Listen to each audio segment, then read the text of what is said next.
Hey everybody, how are you? This is Peter again for MLB Discussions.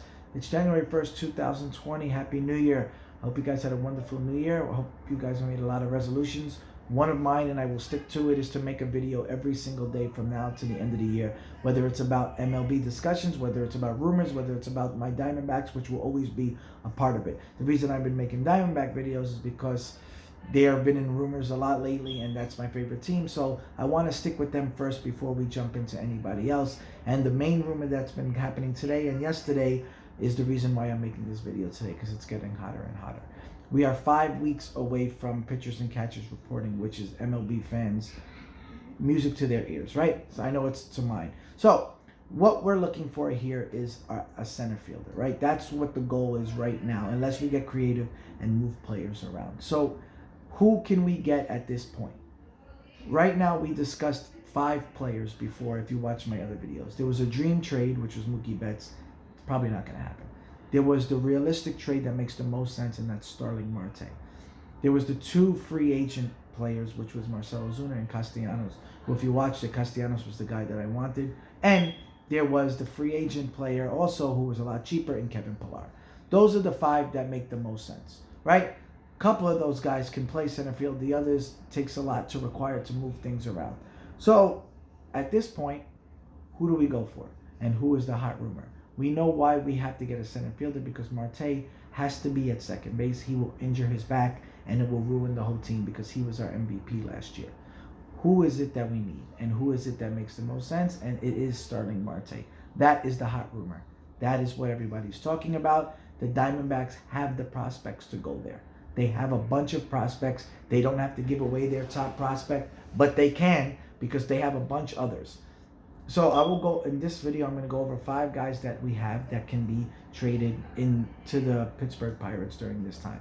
Last year, if you remember, we traded our top prospect to the Marlins for Zach Gallen, and to me, that was the biggest steal for Arizona, because Gallen was a beast in their minor league system. He was pitching good when he came up, and they just gave him away.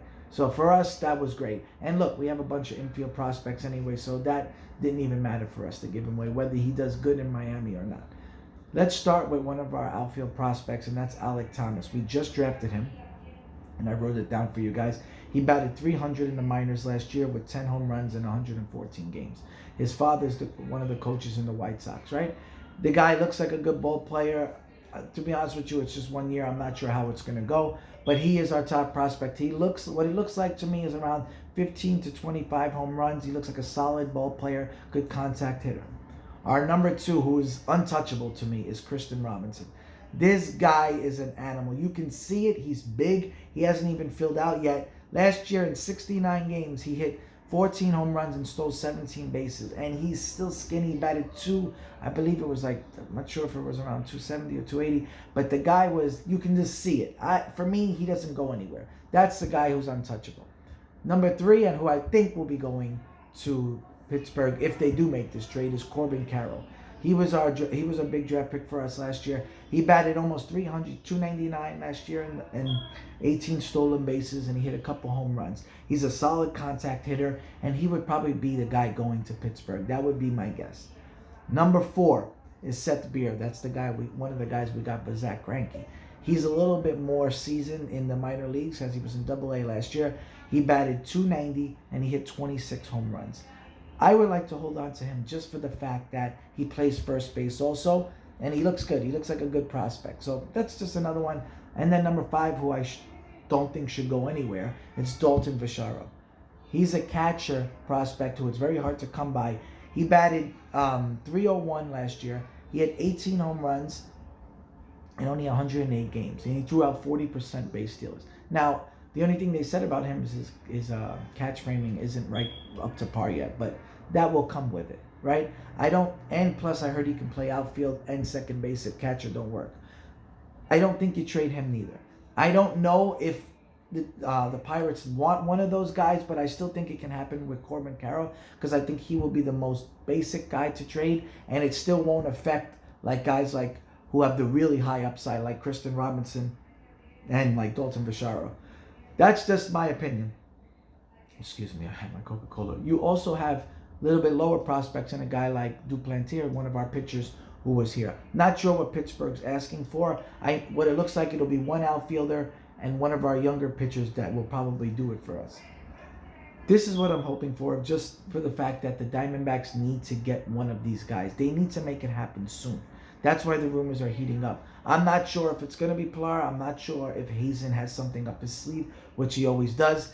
I haven't even heard any rumors about Robbie Ray yet. So that's another thing. I'm not sure where Hazen's going, but I can tell you within the next week or two, you're going to see something happen. I know Hazen likes to have his team ready before February. You don't think he wants to start waiting to the last second. So I think he's going to want to get a bullpen piece within the next week and an outfielder within the next 2 weeks solidified by then.